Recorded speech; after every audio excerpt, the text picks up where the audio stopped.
Você sabia que quem manda na colônia de abelhas são as fêmeas, mas não é a rainha? Hoje, no Dia Internacional da Mulher, vamos dar uma ênfase e prestigiar com nossa homenagem a essa sociedade tão evoluída, tão organizada e liderada exclusivamente por fêmeas. Então, meus parabéns a todas as mulheres do mundo, especialmente aquelas que têm alguma ligação com a criação de abelhas, seja na pesquisa, seja no campo, seja na indústria, que são mulheres essenciais para a nossa sociedade. E para simbolizar essa homenagem às mulheres, esse vídeo é uma dedicação especial a uma das pesquisadoras mais importantes da história da criação de abelhas, que é a doutora Eva Crane. A doutora Eva Crane nasceu na Inglaterra em 1912 e faleceu no mesmo país em 2007, ou seja, ela viveu 95 anos.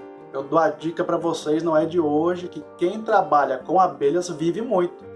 Já falei do Kerr, já falei do Schenck, do Langstroth, agora a Eva Crane, todos 90 a mais. Você duvida mesmo que esse pessoal dura bastante? A Eva Crane era física nuclear, só que ela nunca gostou e nunca exerceu sua profissão.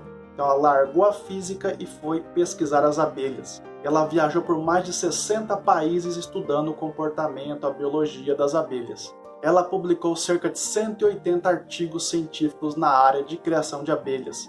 E pasmem, grande parte foi publicada entre os seus 70 e 80 anos. Então, se você se acha velho, já não é capaz de fazer alguma coisa útil para a sociedade, você está enganado e está aí a Eva Crane como exemplo. Lá nos seus 70 anos foi a vida mais produtiva na pesquisa dela. E muito dessa pesquisa que ela deixou para nós vai ser apresentada aqui no canal, porque tem coisa muito interessante, muitas descobertas fascinantes sobre o universo das abelhas. E para vocês terem ideia do tamanho do legado que a Eva Crane deixou para nós, me tomem como exemplo. Eu tenho 32 anos, há 15 anos eu somente estudo abelhas, eu vivo disso.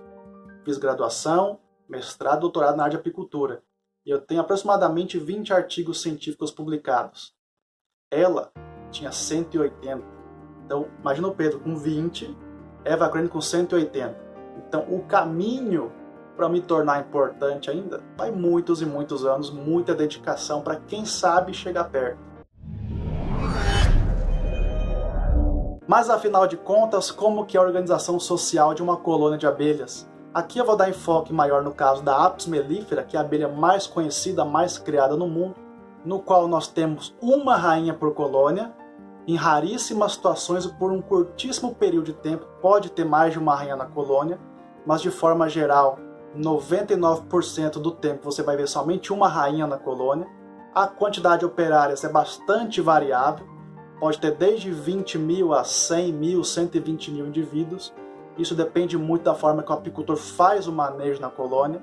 Um apiário comercial aí para a produção de mel vai ter em média 60 mil abelhas operárias por colônia. Já os machos ele também é variado, mas um número muito mais reduzido. Pode ter desde nenhum macho até cerca de 400, 500 indivíduos no máximo. Só que hoje essa informação é fácil, qualquer curso básico de apicultura que você fizer, o pessoal vai te ensinar isso. Só que isso nem sempre foi assim.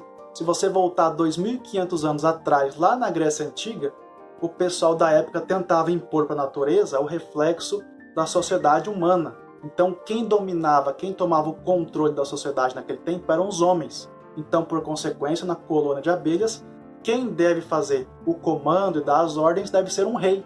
Onde já se viu uma colônia ser liderada por uma rainha? Isso não existe. Essa informação demorou muitos anos até ser comprovado que quem de fato estava encabeçando a colônia era uma rainha e não um rei. Nessa estrutura social, a rainha tem duas funções básicas. A primeira delas é fazer a deposição de ovos, tanto de machos quanto de fêmeas. Se o ambiente estiver favorável, isto é, com florada abundante, alimento entrando na colônia com frequência, temperatura agradável, a rainha vai sim produzir alguns ovos que darão origem a machos. Mas, de forma geral, a produção de operárias é muito maior, tem muito mais fêmeas na colônia do que machos. E a segunda função da rainha é manter a ordem social da colônia. E como que ela mantém essa ordem? Não é como algumas pessoas pensam que ela dá ordem para as operárias. Vai buscar néctar, vai buscar pólen, vai cuidar da cria. Na verdade, não é assim. Ela mantém a ordem social somente com a sua presença.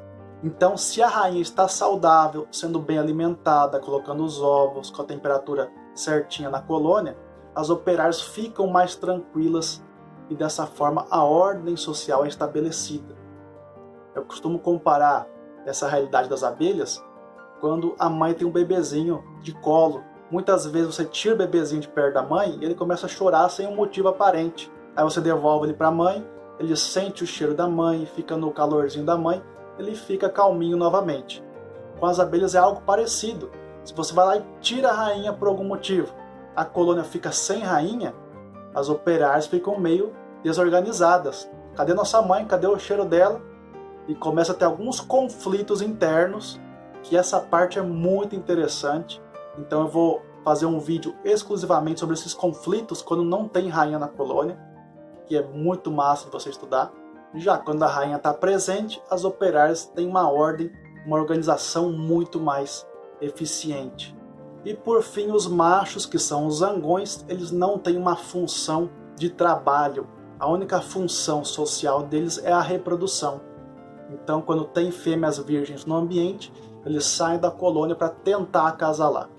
Por isso que se faltar alimento, eles não são produzidos.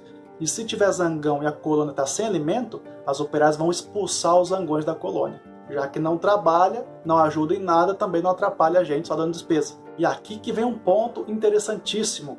Embora a rainha seja a mãe de todas as operárias, está lá encabeçando a colônia, quem manda de fato são as operárias.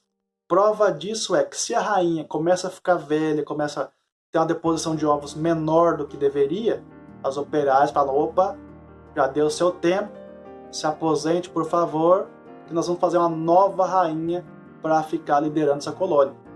Um outro exemplo, se você retira a rainha, a colônia fica sem a rainha, as operárias não vão deixar de trabalhar porque não tem alguém para dar ordem.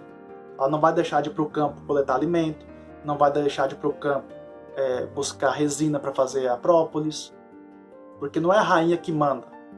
A rainha estando lá ou não, as operárias vão trabalhar porque elas que definem o que a colônia precisa. Se uma operária percebe, opa, está faltando pólen na colônia, ela vai juntar um grupinho de forrageiras e vai para o campo em busca desse pólen para suprir a necessidade da colônia. Então, de forma resumida, nós temos a rainha, que ela representa a colônia, mas quem de fato dá as ordens e manda no funcionamento da colônia são as operárias. E eu canso de ver, até mesmo aqui no canal, o pessoal reclamando, a abelha africanizada é muito difícil de trabalhar, ela é muito defensiva, às vezes eu vou só alimentar e ela começa a ferroar. Por melhor que seja a sua intenção, se ponha no lugar dela. Imagine você lá na sua casa, trabalhando na sua quietinho, daqui a pouco vem alguém com a boa intenção para te entregar uma pizza, começa a arrancar o teto da sua casa, joga fumaça na sua cara. Você não vai achar esquisito, não vai tentar se defender, ou no mínimo ficar assustado e começar a fazer algum tipo de barulho? As abelhas é a mesma coisa. Ela não tem a consciência que você está tentando cuidar dela, que você vai dar alimento, que você vai fornecer uma lâmina de cera alveolada para ela. Então o mínimo que ela vai tentar fazer é defender o que pertence a ela. O que eu afirmo para vocês com 100% de certeza é que nós temos muito a aprender com a sociedade das abelhas, que é uma sociedade liderada por fêmeas. Quem dá as ordens são as fêmeas e altamente evoluída, altamente organizada. Então nós temos muito que aprender com esses indivíduos, trazer isso para a nossa realidade. As mulheres são muito importantes, seja como mãe, seja como esposa, seja como filha, seja como for, nós precisamos de igualdade social entre homem e mulher. Ou você acha certo um homem e a mulher exercer a mesma função e a mulher receber 20% menos somente porque ela é mulher? Imagine você produzir o seu melzinho, a sua mulher produz o melzinho dela, e o dela vale 20% menos que o seu só pelo fato de ela ser mulher. Então isso é algo que tem que ser mudado urgentemente na nossa sociedade. Tanto os homens quanto as mulheres precisam ter igualdade social, ambos têm a mesma importância para a nossa sociedade.